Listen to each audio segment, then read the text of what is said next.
Anakutatiza kuti ufare, anakutatiza kuti urowe. Makuwa ako, anakutatiza kuti ufare, anakutatiza kuti urowe.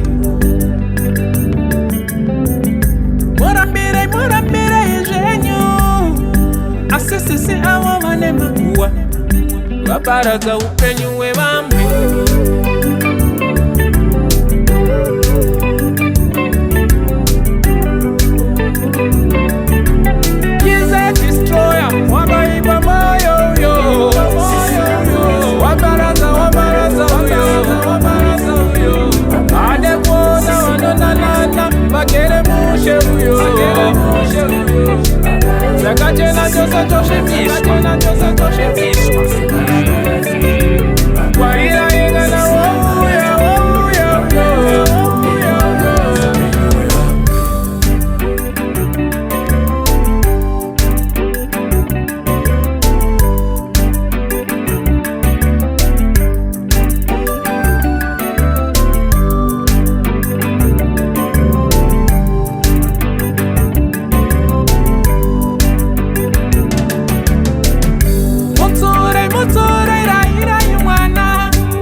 Saktora mafuwa koronga upenyu hwevamwe.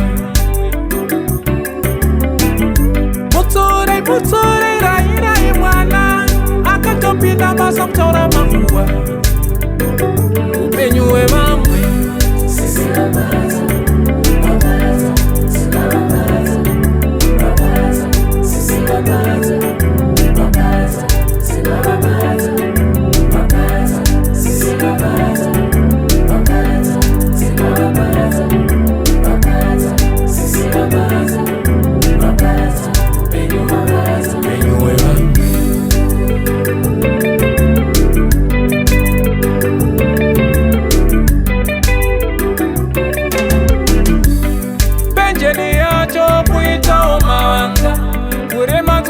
Kupinda muguwa nokutaura upenyu hwevamwe. Pedzisiro yacho kuitawo mavanga, kurema kwakana kupinda muguwa nokutaura upenyu hwevamwe. Pejeni yacho kuitawo